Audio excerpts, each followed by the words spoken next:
欢迎来到无害恶童家庭共处指南。规则1，请承认艾玛的优秀，她永远是这个家的骄傲。规则2，不要威胁到她在家中的地位，哪怕只是无意间的玩笑。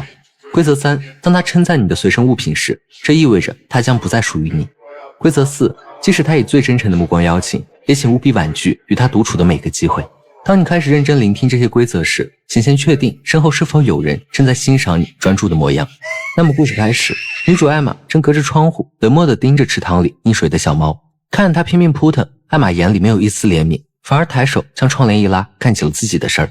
在吃早餐时，她满心欢喜地向父亲提到学校要颁发年度优秀学生的奖牌，那块奖牌是全金的，就像奥运金牌那样。说到这儿，她眼里满是渴望，还向父亲保证自己一定会拿下。从艾玛卧室中大大小小的奖项不难看出她的优秀，她也把这些荣誉看得十分重要。但这一次的获奖者必须符合4项标准：信仰、诚实、修养、怜悯。光是最后一项，艾玛就已经不符合了。但父亲也没有强迫她必须要拿到，反而安慰说，如果没有获奖也不要沮丧。因为艾玛生活在一个单亲家庭，她降生后母亲就离开了这个世界，父亲把她视为自己的全部，只要她能够健健康康的长大就够了。姑姑安琪拉是他们家的常客，因为父亲大卫是一名工程师，还经营着2家工厂，通常是忙不过来的，所以姑姑总会帮他们物色不错的保姆。虽然艾玛并不想要，或许是因为她目睹了上一任保姆在工作时不慎滚下楼梯摔死的画面，我们就暂且认为是上一任保姆的死给艾玛留下了心理阴影吧。就在父亲和姑姑讨论招新保姆的事儿时，艾玛突然将头扭向窗外，好像是在等待什么结果一样。Emma? There's a dead cat in the fountain. 父亲把被水淹死的小猫捞出来后，对艾玛说了句，别伤心，可能事发迅疾，我觉得他不会感到痛苦。由此可见，父亲是不太了解女儿的。在绘画课上，教室里突然飞进来一只蜜蜂，同学们都被吓得惊慌失措，就连老师也不敢硬把它驱赶出去。 Emma Grossman.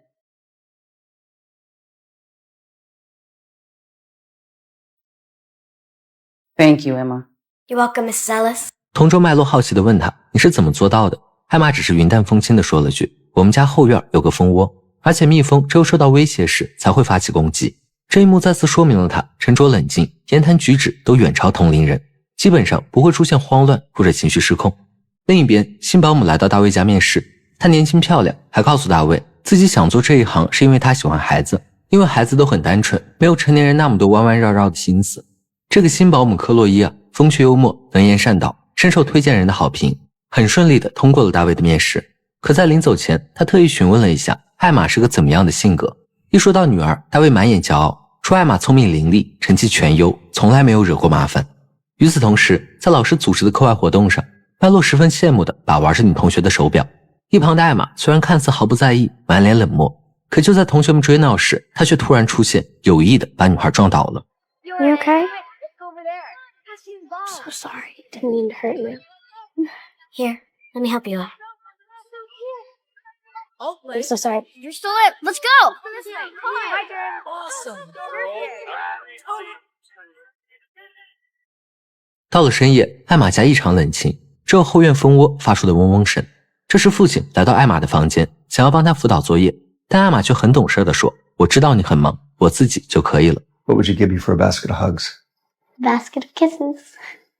可当父亲前脚刚离开，乖乖女的模样瞬间从艾玛脸上消失了，随后她对着镜子练习起了假笑。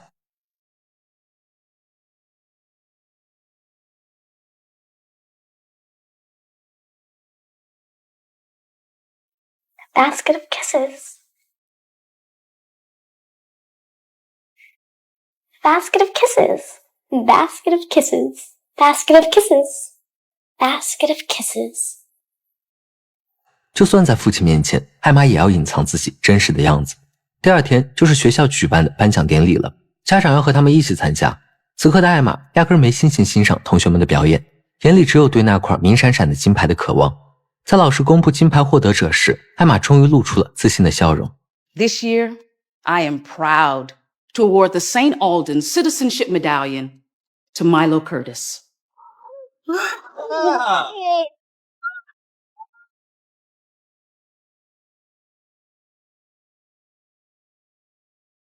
颁奖结束后啊，父亲知道艾玛要强，便安慰她，我知道你失望，但我还是为你感到骄傲。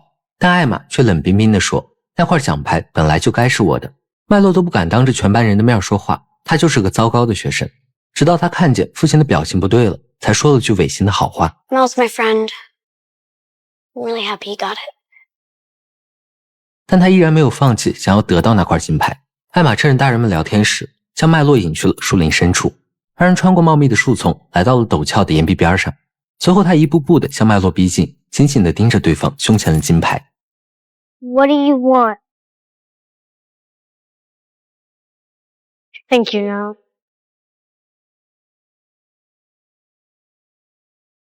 镜头一转，艾玛回到了父亲身边。当麦洛的母亲询问他有没有见到麦洛时，艾玛却撒了谎，说之前看到他在篝火那里。可也就在这时，不远处传出了孩子们的尖叫声。只见麦洛的尸体此刻已经漂浮在了岸边上。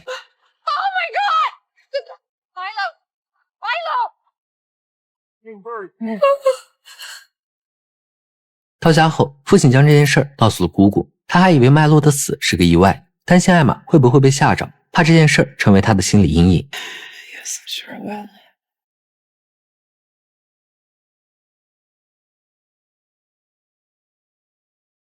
直到第二天早上，艾玛宛如无事发生一样的吃着早餐，她担心的只有今天的天气如何。看到女儿心这么大，父亲有点不可思议。他向艾玛强调了一下昨天的事儿，还说你如果难过的话，可以向我倾诉。 I don't really think there's anything to talk about.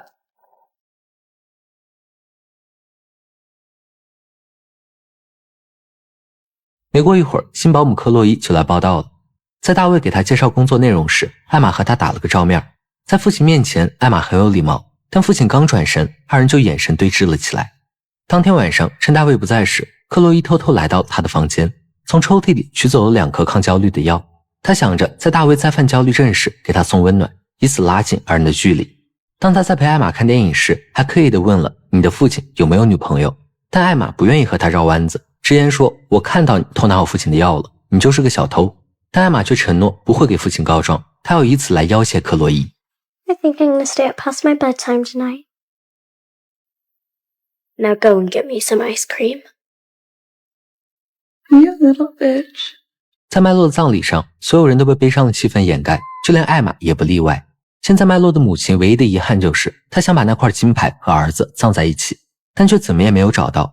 她猜测金牌是沉入大海了。葬礼结束后，在父亲帮艾玛整理房间时，一个玩偶不慎滑落在了地上。就当父亲弯腰去捡时，艾玛却突然出现在了他身后，神情很不自然地询问父亲为什么要来他的房间。 Just picking up a little. It is picked up. It's always picked up. Anything else? 因为那块金牌此刻就被压在床垫里，他担心父亲会发现。但即使这样，父亲还是在翻看那天的照片时发现了端倪。每一张有麦洛的照片里都有艾玛的身影，而且每张他的目光都是直勾勾的盯着金牌，这不得不让大卫产生怀疑。转天一早，老师带着律师来到他们家拜访，说学校正在动用手下的一切资源调查麦洛的死因。虽然老师说他们联系了所有家长，收集一切能用的情报，但他又话里话外地暗示大卫，艾玛是他们重点的怀疑对象。他们现在就是想要问清楚事发当时艾玛都看到了什么，听到了什么。因为麦洛是不会游泳的，他肯定不会自发性的往海边跑，所以老师猜测他是被人引诱过去的。艾玛又是最后一个见过麦洛的人，并且还有人举报看到艾玛和麦洛曾出现在岩壁边上。就当艾玛躲在门外偷听时，克洛伊突然凑了过来。 You little shit. 他们的分析逻辑完全正确，艾玛眼看着自己就要被排查出来了，她必须采取行动。下一秒，玻璃破碎的声音打断了三人的交谈。 Emma! What happened? Are you okay? We'll show ourselves out. 等老师离开后，父亲为了确定麦洛的死和艾玛是否真的有关系，还特意问了他当时有没有去过岩壁边。 No, Mrs. Ellis says you were. she's lying. Honey, why would Mrs. Ellis lie? Because she hates me. She never liked me. I don't know what's going on. I'm just worried about you. I'm sorry, Daddy. I don't mean to get upset. I'm just sad about Milo. Want me to read to you? I'm not really in the mood. Daddy, what would you give me for a basket of kisses? A basket of hugs. 第二天，在大卫工作室，克洛伊找了过来，他说自己不能在艾玛身边抽烟，可以在这抽一根吗？大卫立马制止了他，因为工作室中满是易燃易爆品。但被拒绝后呢，克洛伊仍然没有离开，而是满眼暗送秋波，直到给大卫看的都不好意思了，他连忙转移话题到了艾玛身上，询问二人最近相处的怎么样。克洛伊说艾玛是个与众不同的孩子，还说她和同龄孩子相比简直就像个淑女。可当克洛伊真和艾玛待一块时，又是另一种面孔。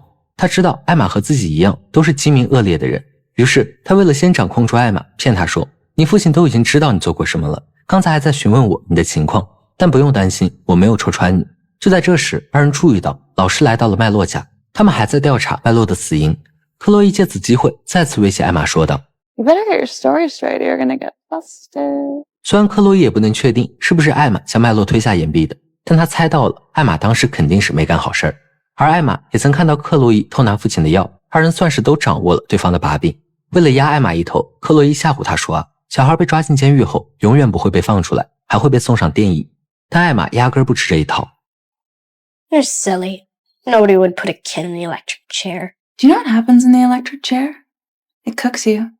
Your skin crackles and shrivels like when we make bacon in the morning. God, you're disgusting. Google it. 没一会儿，艾玛又不见了。克洛伊找遍了家里的每个角落，就连大卫的工作室里也没有。在这里我们注意一下，之前工作室的房檐上有一个蜂窝，现在却被人摘了下来。另一边，老师也做完了家访，就在他驾车回程的路上，身后莫名响起了一阵嗡嗡声，甚至还有蜜蜂飞到了后视镜上，爬在了老师脸上。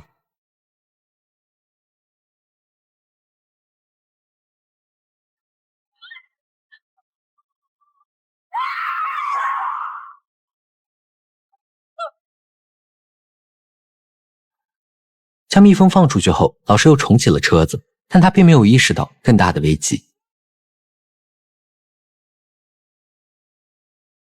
同一时间，克洛伊在寻找艾玛时，无意发现了她藏在床下的奖牌，于是他趁无人注意时，将那块金牌挂在了大卫的房间里。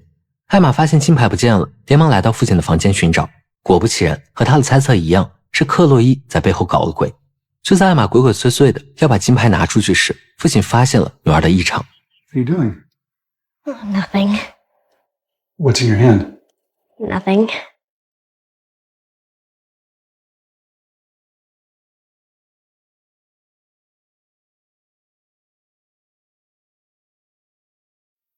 Oh, Emma. 现在这块金牌在谁手里，也就意味着谁害死麦洛的嫌疑最大。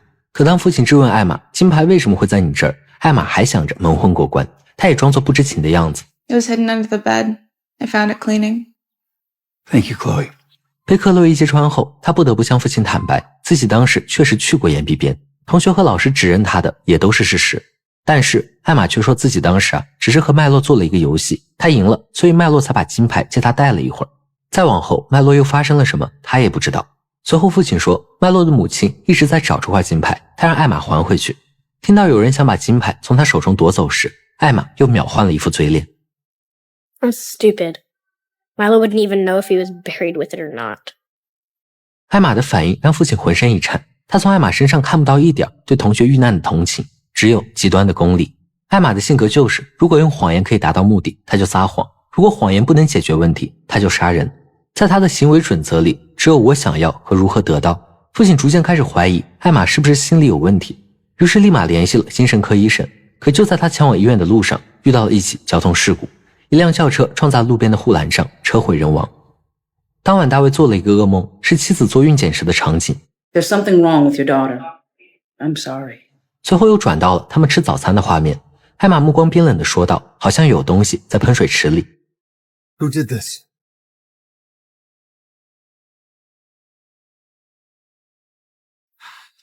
做这样的噩梦也就说明了，此刻大卫承受着严重的心理压力和道德冲突。在愧疚感的影响下，他第二天就把艾玛带去了麦洛家，向对方道歉并归还了奖牌。在麦洛母亲口中，大卫得知了一个令他毛骨悚然的消息：老师前几天家访完后，在回去的路上发生了车祸，去世了。 I'm really sad, Daddy.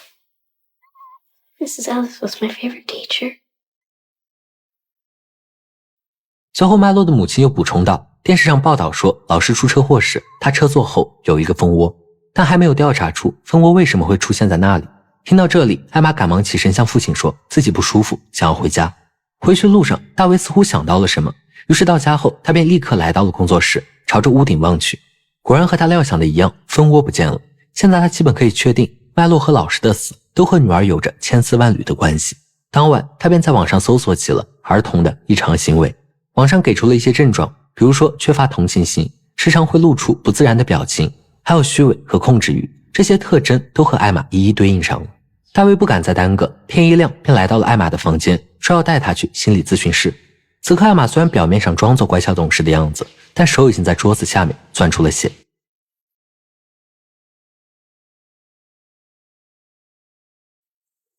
见到心理医生后，父亲向对方说明了艾玛的症状，说她冷漠，没有同情心，并且习惯性的对自己撒谎。可当艾玛进入咨询室后，却和医生聊得格外投机，也可以说她在心理医生面前刻意伪装成了一个彬彬有礼、感情丰富的小姑娘。她非常清楚社会对好孩子的期待，并且完美的驾驭了这个角色。 I understand that your friend Milo recently passed away. That's right. How did that make you feel? Pretty sad, I bet. Cried for 2 days. I understand. 父亲在外面等待时，就听到里面两个人聊得嘻嘻哈哈的。在治疗即将结束时，医生对艾玛说了这样一句话： Emma, I'm going to tell you a secret. I did the exact same things as you when I was your age. 我觉得这是电影里非常有趣的彩蛋，因为这位心理医生的扮演者是1956年版坏种的女主演，所以她和艾玛比较同频吧。 I have seen thousands of kids in my practice, and Emma seems 100% perfectly average. In fact, I told her she reminds me of myself. 另一边，克洛伊算准了大卫回来的时间，躺在他的座椅上搔首弄姿的，用浮夸的动作穿上外套，故意让大卫注意到自己。随后，他又来到艾玛的房间刺激她。 Once you stole that dead kid's medal, it's just a matter of time. Matter of time until what? Until they find out what you did to him. I don't know what you're talking about. Maybe you'll end up in the little pink chair. I'm gonna have my dad get rid of you. Go for it. He won't do it. Your dad and I understand each other. You can give me that psycho stare all you want, but the fact is this. Your dad's a DILF. D-I-L-F. Okay? And he's single, and he was totally just scoping me out. Stay away from my dad.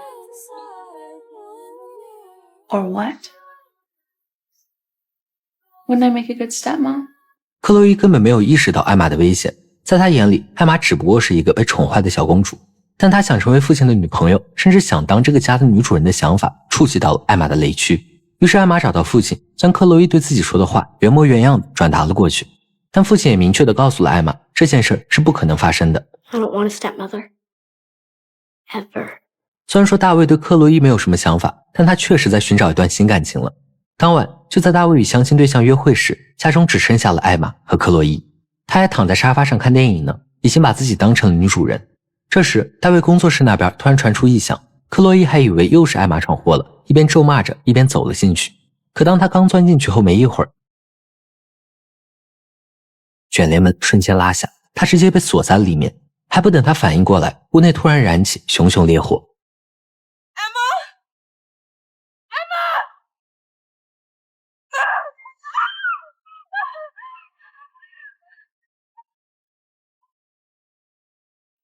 等大卫得知后赶回来，工作室已经被烧成了一片废墟，克洛伊葬身于火海。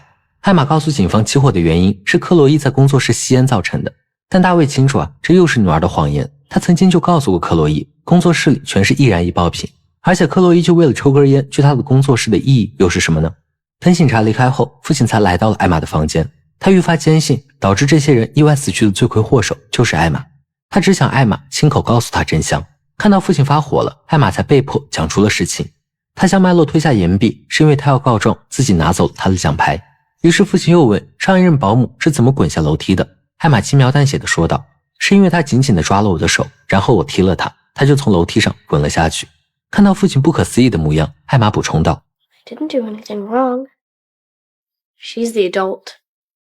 She should have protected herself better. 随后艾玛也承认了，老师和克洛伊的死都是她预谋的。虽说大卫早就做好了心理准备，可真听艾玛亲口承认杀人的离谱原因后，他还是崩溃了。Emma, do you know what could happen to you? Do you? What could happen to us?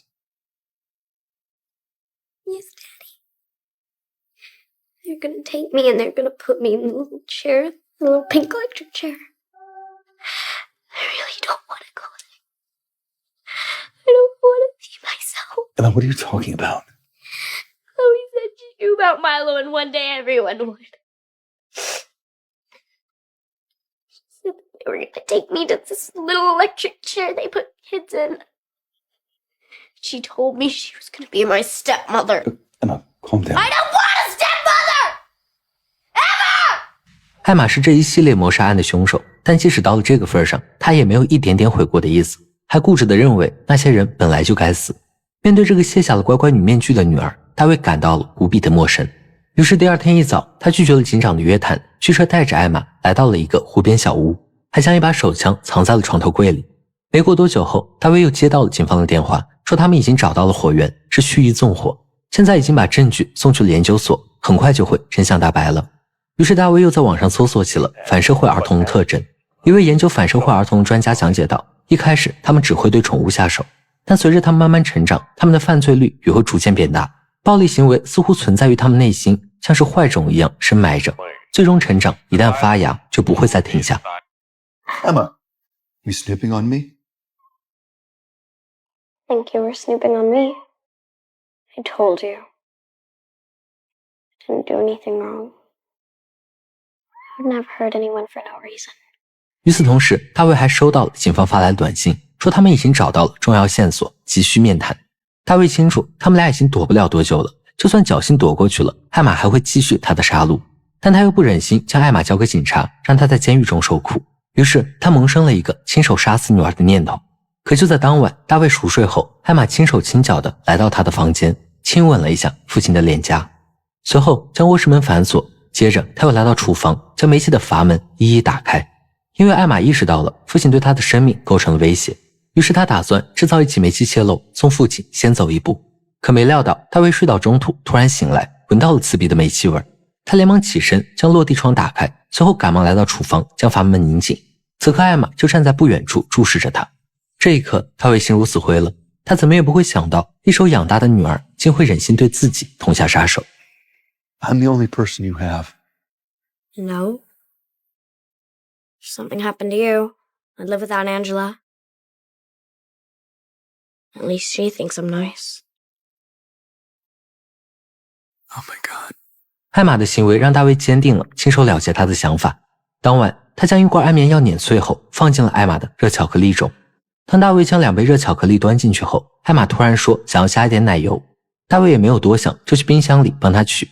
随后他眼盯着艾玛全部喝完后才离开了房间。大卫在临睡前又给艾玛的姑姑打了个电话，说今天艾玛想杀死自己。显然姑姑是不会相信的，毕竟艾玛只是一个9岁的小姑娘。但事到如今，相不相信也不重要了。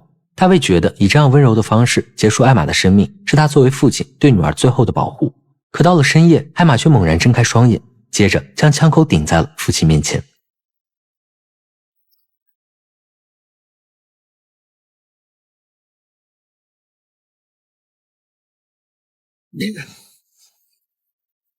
You're alive. Yes, Daddy. Didn't drink the hot chocolate you made for me. You did.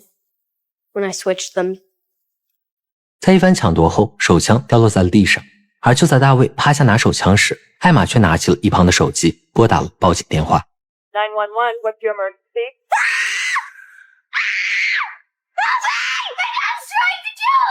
I'm sorry, can you say that again? What is your emergency? I'm Emma Grossman.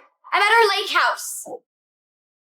艾玛躲进厕所后，将门反锁。无论大卫在外面如何敲打，艾玛始终一声不吭。就当大卫卯足了劲儿将门一脚踹开时， Stop right there, David! He's trying to kill me! Don't listen to her. She's not right. There's something wrong with her. Down the gun. I have to do this. Please. I have to protect her from herself. They're coming for her. I will not let you hurt that girl. That's just the problem. Nothing hurts her.